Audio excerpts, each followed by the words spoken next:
आज की वीडियो रहेगी क्लास 12th के लिए। और क्लास 12th में आज हम करेंगे राजनीति विज्ञान के विषय को। और हमारा लेसन शुरू करेंगे, लेसन नंबर 4, नाम है अंतर्राष्ट्रीय संगठन। चलिए भी पढ़ना शुरू करें परिचय से।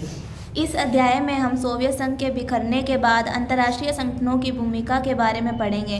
हम फर्स्ट इसने बोला है कि सोवियत संघ के बिखरने के बाद। सोवियत संघ क्या है आपको पता होना चाहिए। अपने इंग्लिश में इसको USSR बोलते हैं। सोवियत संघ रूस प्लस कुछ देशों का समूह था जो कि 1991 में टूट जाता है और इसी के साथ ख़त्म हो जाता है जो शीत युद्ध था। चलिए नेक्स्ट। हम देखेंगे कि एक उभरते हुए विश्व में नई चुनौतियों का सामना करने के लिए अंतर्राष्ट्रीय संगठनों के पुनर्निर्माण की बातें हो रही थी। इन्हीं चुनौतियों में एक थी अमेरिका की शक्ति का बढ़ना। देखो 1991 में जब सोवियत संघ का विघटन हुआ, सोवियत संघ बिखर गया, तो जो अमेरिका है, जो USA है, वो एक महाशक्ति बन के उभरा था। और ये घटना थी जब उसने 2 परमाणु बम गिराए थे, हिरोशिमा और नागासाकी पर। उसके बाद की घटना है। आगे सुधार की प्रक्रियाओं और उनकी कठिनाइयों की एक मिसाल संयुक्त राष्ट्र संघ की सुरक्षा परिषद में होने वाला बदलाव है। देखो संयुक्त राष्ट्र संघ की सुरक्षा परिषद, इसमें जैसे वीटो पावर आज 5 देशों को है, इंडिया को नहीं है, तो उसमें जो सुधार है उसकी बात हो रही है। आगे सुधार बदलाव है कहाँ पे है?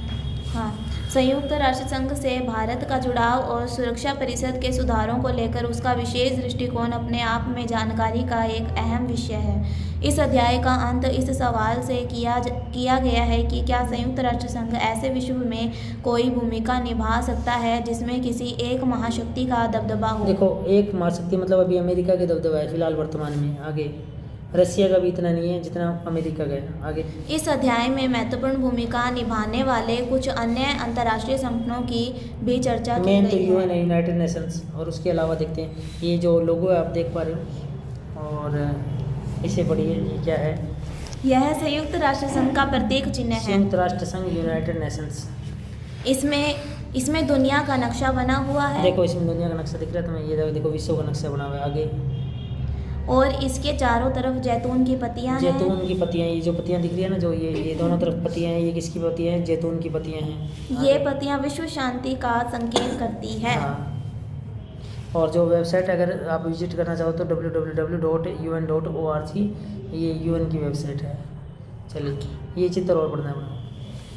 जून 2006। ये कार्टून किसका है? ये इधर देखो, हैरिसन। क्या लिखा हुआ है? केगलस कार्टून। चलिए जून 2006 के दौरान इजराइल ने लेबनान पर हमला किया। अभी वर्तमान में भी इजराइल की युद्ध चल रहे हैं ना। उसका कहना था कि उग्रवादी गुट हिजबुल्लाह पर नियंत्रण करने के लिए हिजबुल्लाह पर आक्रमण किया वर्तमान में भी करने के लिए हमला जरूरी है। और भारी संख्या में आम नागरिक मारे गए। कई सार्वजनिक मारे गए। सेम चीज़ें चल रही है। 2006 में थी, अब 2024 में चल रहे हैं। आगे कई सार्वजनिक इमारत और रिहायशी इलाके इजराइल बमबारी की चपेट में आए। वर्तमान में सेम सिचुएशन बनी हुई है। संयुक्त राष्ट्र संघ ने इस मामले पर एक प्रस्ताव बहुत बाद यानी अगस्त में पास किया। जून में घटनाएं हुई थी, अगस्त में पास किया। और इजराइल सेना इस इलाके से अक्टूबर में ही वापस हो सकी। ये दोनों कार्टून इस संकट में संयुक्त राष्ट्र संघ और उसके महासचिव की भूमिका पर टिप्पणी करते हैं। देखो संयुक्त जो महासचिव है ना संयुक्त राष्ट्र का, मेन यही होता है महासचिव। वो खुद तो ये ऐसे छुपा बैठा है और इधर कुछ हो ही नहीं रहा। इधर बम फूट रहे हैं ना, मतलब बम तो फूट रहे हैं पर बस ये नाम मात्र के जो है वर्तमान में भी कि इनका चलती नहीं है। इसकी इधर क्या लिखा हुआ है? पीटर पेरेस्ट्रोइका है तो पिस्मेस्त्रोविच कैगलस कार्टून। और इधर क्या लिखा था? इधर हैरी हैरिसन कैगलस कार्टून। चलिए अब आप पढ़ना शुरू करो। पहले देखिए क्या लिखा हुआ है। यही बात तो वे संसद के बारे में कहते हैं, क्या हम बात कही कि ऐसी चौपालें वास्तव में चाहिए? चल छोड़ो इसको। हमें अंतर्राष्ट्रीय संगठन क्यों चाहिए? पढ़ो। एक और इस तरह के कार्टून और टिप्पणियां हैं तो दूसरी ओर हम पाते हैं कि संयुक्त राष्ट्र संघ को आज की दुनिया का सबसे महत्वपूर्ण अंतर्राष्ट्रीय संगठन माना जाता है। अमूमन यूएन कहे जाने वाले यूएन बोलते हैं इसको यूएन कहे जाने वाले इस संगठन को विश्व भर के बहुत से लोग एक अनिवार्य संगठन मानते हैं। यह संगठन उनकी नज़र में शांति और प्रगति के प्रति मानवता की आशा का प्रतीक है। हमें संयुक्त राष्ट्र संघ जैसे संगठनों की ज़रूरत क्यों है? आइए यहाँ ऐसे दो लोगों के विचार पढ़ते हैं जिन्हें इस संगठन के कामकाज की अंदरूनी जानकारी है। ये बंदा कौन है जिसका हम स्टेटमेंट पढ़ेंगे? डेग हैमरशोल्ड है। ये संयुक्त राष्ट्र संघ के दूसरे महासचिव हैं। ये अपना स्टेटमेंट बता रहे हैं। क्या बता रहे हैं? क्योंकि देखो जो महासचिव है उसको अंदर की बातें तो पता है, वो क्या करना चाहते हैं, उनकी मतलब उनकी राय में यूएन क्या चीज़ है बता रहे हैं। पढ़ो। संयुक्त राष्ट्र संघ का गठन मानवता को स्वर्ग पहुंचाने के लिए नहीं बल्कि उसे नरक से बचाने के लिए हुआ है। मतलब वो कह रहे हैं कि आप जो चीज़ें गलत चल रही है ना, जैसे युद्ध हो रहा है वगैरह वगैरह, आपकी ज़िंदगी नरक बढ़ रही है जिस चीज़ से, हम उसे रोकने का प्रयास करेंगे। हमारा ये उत्तरदायित्व नहीं है कि आपको भाई हम गरीब तबके हो तो हम बहुत अमीर बना दें। स्वर्ग में पहुँचाने का मतलब यहाँ पर है कि आपकी जो परिस्थितियाँ उसमें सुधारने का नहीं, पर हम ये चाहते हैं कि आपकी परिस्थितियाँ ख़राब नहीं होनी चाहिए। आगे बात कही ये जो दूसरा स्टेटमेंट है ये किसका है? ये कुछ बोला क्या? किसका है? कुछ नहीं बोला ना। चलो ये बोला सही। ये रही है। हाँ पढ़ो। शशि थरूर। कहाँ लिखा हुआ है? आगे लिखा हुआ है ये। अच्छा ये स्टेटमेंट दिया है शशि थरूर। ये कांग्रेस के नेता हैं। संयुक्त राष्ट्र संघ में सार्वजनिक सूचना और संचार के पूर्व अवर सचिव। चलिए पढ़ो। बत कही कि चौपाल। ठीक कहा आपने। संयुक्त राष्ट्र संघ में खूब बैठकें होती हैं, दनादन भाषण होते हैं, खासकर आम सभा के वार्षिक सत्र में। लेकिन जैसा कि चर्चिल कहते थे, हथियार लड़ाने से बढ़िया है कि ज़बान लड़ाई जाए। क्या यह बात बेहतर नहीं कि एक ऐसी जगह भी हो जहां दुनिया के सारे देश इकट्ठा हो और कभी कभार अपनी बातों से एक दूसरे का सर खाए। बनिस्पत लड़ाई लड़ाई के मैदान में एक दूसरे का सर कमल करके करने तो ये शशि थरूर ने लिखा है। नेक्स्ट नेक्स्ट ये दो उद्धरण एक महत्वपूर्ण बात की तरफ इशारा करते हैं। अंतर्राष्ट्रीय संगठन हर मर्ज की दवा नहीं, लेकिन हर मर्ज की दवा मतलब यूएन के पास सब चीज़ों का इलाज नहीं है। आगे नहीं, लेकिन वे महत्वपूर्ण जरूर है। अंतर्राष्ट्रीय संगठन युद्ध और शांति के मामले में मदद करते हैं। वे देशों की सहायता करते हैं ताकि हम सब की बेहतर जीवन स्थितियां कायम हो। देशों के बीच मनमुटाव और झगड़े होते हैं, लेकिन इसका मतलब यह नहीं है कि अपने वैर विरोध के कारण वे एक दूसरे से युद्ध ठान ले। इसकी जगह वे विभेद के मसलों पर बातचीत कर सकते हैं और उसका एक शांतिपूर्ण समाधान ढूंढ सकते हैं। वस्तुतः अधिकांश झगड़े और विभेदों का समाधान बिना युद्ध के ही किया जाता है, लेकिन यह एक ऐसा तथ्य है जिस पर कम ध्यान जाता है। इस संदर्भ में अंतर्राष्ट्रीय संगठनों की भूमिका महत्वपूर्ण हो जाती है। अंतर्राष्ट्रीय संगठन कोई शक्तिशाली राज्य नहीं होता जिसके अपने सदस्यों पर अंतर्राष्ट्रीय संगठन का निर्माण विभिन्न राज्य ही करते हैं और यह उनके मामलों के लिए जवाबदेह होता है। जब राज्यों में इस बात पर सहमति होती है कि कोई अंतर्राष्ट्रीय संगठन बनना चाहिए, तभी ऐसे संगठन कायम होते हैं। एक बार इसका निर्माण हो जाए तो ये समस्याओं के शांतिपूर्ण समाधान में सदस्य देशों की मदद करते हैं। अभी नेक्स्ट कंटिन्यू देखते हैं। एक मिनट चलिए नेक्स्ट। अंतर्राष्ट्रीय संगठन एक और तरीके से मददगार होते हैं। राष्ट्रों के सामने अक्सर कुछ काम ऐसे आ जाते हैं जिन्हें साथ मिलकर ही करना होता है। संयुक्त राष्ट्र संघ का आपने गठन कर लिया। गठन कब हुआ? सारे राष्ट्र मिलके ही हुए। ये संयुक्त राष्ट्र संघ का झंडा मान लो, ये जो निर्माण किया है यूएन का, तो सभी देशों ने मिलकर किया। तो जब सभी देश मिलकर ही डिसीजन नहीं लेंगे तो ये क्या कर पाएगा? इसमें तो सारे देशों का प्रतिनिधि है ना। कल को आप नाम बदनाम लेकर तो यूएन नहीं कर रहा, लेकिन यूएन में सारे देश हैं, जो देश करेंगे तो तभी ये होगा, अदरवाइज तो होगा ही नहीं। आगे कुछ मसले इतने चुनौतीपूर्ण होते हैं कि उनसे तभी निपटा जा सकता है जब सभी साथ मिलकर काम करें। इसकी एक मिसाल तो बीमारी ही है। मतलब बीमारी जैसे कोरोना आया था तो सबने मिलकर काम किया था, ठीक है। कुछ रोगों को तभी खत्म किया जा सकता है जब विश्व का हर देश अपनी आबादी को टीके लगाने में कोरोना सहयोग में करे। भी मान लो कोई देश कहता कोरोना का मतलब टीका नहीं लगाऊंगा, हमारे देश के नागरिकों नहीं लगाएंगे तो कोरोना वहाँ से दूसरे देशों में जाता कि नहीं जाता? हम ग्लोबल वार्मिंग, विश्वव्यापी ताप वृद्धि और ग्लोबल वार्मिंग का मतलब है कि लगातार धरती का तापमान बढ़ रहा है। एक देश कम करे बाकी ना करे, या 10 कम करे 10 बढ़ाते रहे तो कोई फर्क पड़ेगा? कुछ नहीं पड़ेगा। उसके प्रभावों का ही उदाहरण ले। वातावरण में ग्रीन हाउस गैसों के बढ़ने से तापमान बढ़ रहा है। इससे समुद्र तल की ऊंचाई बढ़ने का खतरा है। अगर ऐसा समुद्र तल की ऊंचाई का मतलब है जो सूखी धरती है वो कम हो रही है, पानी ज़्यादा होता रह जाए। वैसे भी ऑलरेडी सूखी धरती थोड़ी सी है, मैक्सिमम जगह तो पानी है, तो ये और बढ़ गया तो फिर प्रॉब्लम हो जाएगी आगे। अगर ऐसा मालदीव डूब जाएगा कुछ दिनों में। अगर ऐसा हुआ तो विश्व के समुद्र तटीय इलाके जिसमें बड़े बड़े शहर भी शामिल है डूब जाएंगे। हर देश अपने अपने तरीके से ग्लोबल वार्मिंग के दुष्प्रभावों का समाधान ढूंढ सकता है, तब भी अंततः सबसे प्रभावकारी समाधान तो यही है कि वैश्विक तापवृद्धि को रोका जाए। इसके लिए विश्व के बड़े औद्योगिक देशों का सहयोग करना जरूरी है। मान लो अपने छोटे छोटे देश सहयोग कर रहे हैं, अमेरिका जैसा देश सहयोग नहीं कर रहा तो प्रॉब्लम हो जाएगी, रशिया सहयोग ना करे प्रॉब्लम हो जाएगी आगे। दुर्भाग्य से सहयोग की जरूरत को पहचानना और सचमुच में सहयोग करना दो अलग अलग बातें हैं। तो बड़ी बड़ी बातें करना कि हम ये कर रहे हैं, रियल में पता लगे कर ही नहीं रहे।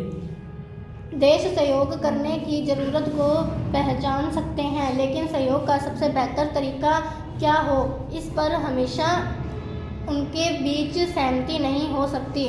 सहयोग में आने वाली लागत का भार कौन कितना उठाए, सहयोग से होने वाले लाभ का आपसी बंटवारा न्यायोचित ढंग से कैसे हो। मोल तोल के बाद जो तय हो जाए उससे कोई मुकरे नहीं, और आपसी समझौतों के बाद जो बातें तय हुई है उनमें कोई भी दगा न करे। इस बिंदुओं पर सभी देश हमेशा सहमत नहीं होते। एक अंतर्राष्ट्रीय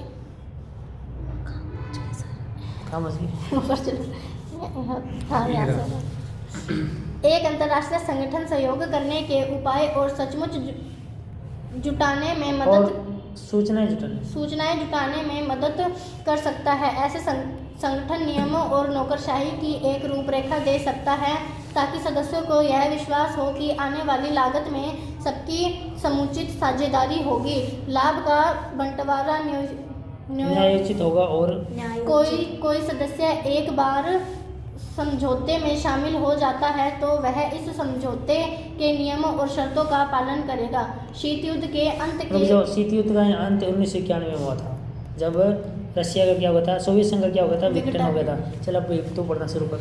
शीत युद्ध के अंत के बाद शीत युद्ध के अंत के बाद अब संयुक्त राष्ट्र संघ थोड़ी अलग भूमिका निभा सकता है। हम ऐसा अनुमान कर सकते हैं अमेरिका और उसके खेमे के देश विजेता बनकर उभरे हैं। ऐसे में बहुत से लोगों और सरकारों को इस बात की चिंता सता रही है कि अमेरिका की अगुवाई में पश्चिमी देश इतने ताकतवर हो गए। देखो यूएसए अगुवाई कर रहा है और पीछे छोटे छोटे देश ऐसे कि हमारा नेता ये लीडर बन के घूम रहा है, ये आगे जाएंगे कि उनकी इच्छाओं आकांक्षाओं पर लगाम करना असंभव होगा। क्या संयुक्त राष्ट्र संघ अमेरिका के साथ संवाद और चर्चा में मददगार हो सकता है? कैसे हो जाएगा? पैसे तो ये इससे लेता है अमेरिका से, यूएन में चलती है अमेरिका की है।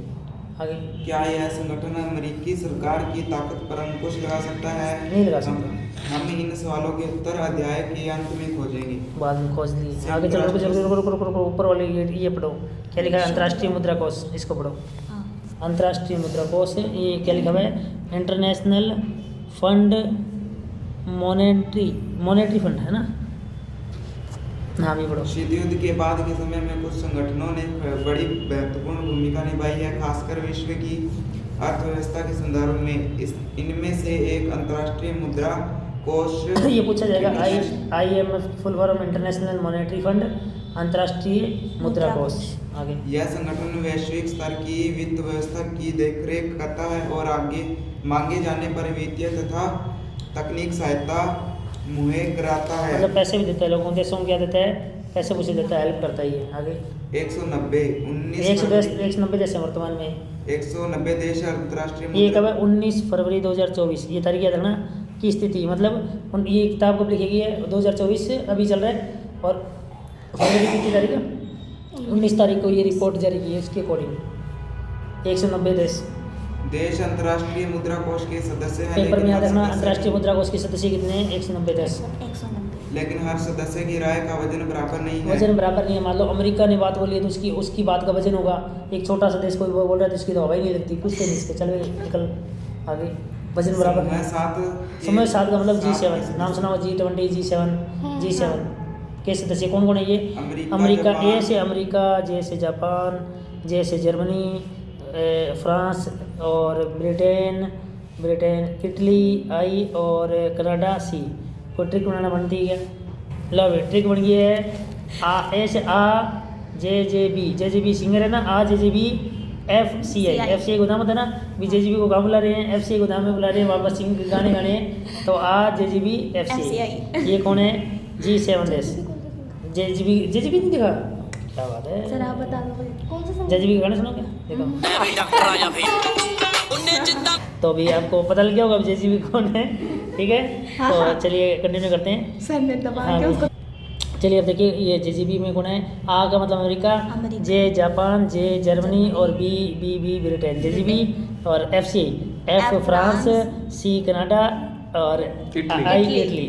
तो मतलब JJB को कहाँ बुलाया है? FCI में JJB FCI। तो ये G7 देश हो गए। आगे बढ़ो। के पास 41.29% मत है। मतलब ये 7 देशों के पास तो 41 कितने 100% मत में से इन 7 के पास 190 देश हैं। सोच के देखो 190 में से 7 देशों के पास ही तुम्हारे लगभग 40% है। हाँ भाई आगे देखिए इसमें 41.29% मत इनके पास है। अग्रणी देशों में चीन का नंबर दूसरा आता है। चीन के पास अकेले के पास 6% है। भारत के पास देखो कुछ नहीं, गरीब के पास नहीं। भारत गरीब कैसे हो सकता है? भारत को अधिकार नहीं दिया नाले को ने। UN ने देखो अपने को क्या दिया है? 2% वोट, यानी 100 में से तुम्हारा हिस्सा 2%। और हमारे पास इतना बड़ा देश हमारा, तो ये UN को रिजेक्ट कर दो। रूस के पास देखो, रशिया तो बेचारा नहीं, अपने से भी कम रशिया के साथ भेदभाव करते हैं। रूस तो कितने बड़े अपने से, उनको देखना 2.59। ब्राज़ील 2.22, सऊदी अरब 2.02, अकेले अमेरिका के पास 16। क्यों? दादागिरी है कि 16 तो ये गलत चीज़ है। तो सर अमेरिका से ज़्यादा किसको दे रखा है? खुद ने ले रखे हैं अमेरिका ने 16, मतलब 100 रुपये अगर है ना, कहते 16 रुपये तो मेरी हैं। यानी जो वोट दोगे ना तो 16, यानी तुम वोट दोगे कि तुम इंडियन हो, तुम्हारा वोट दोगे, तुम्हारे अंक मिलेंगे 1 वोट के 2, और मैं वोट दूंगा मेरे को मिलेंगे 16 अंक।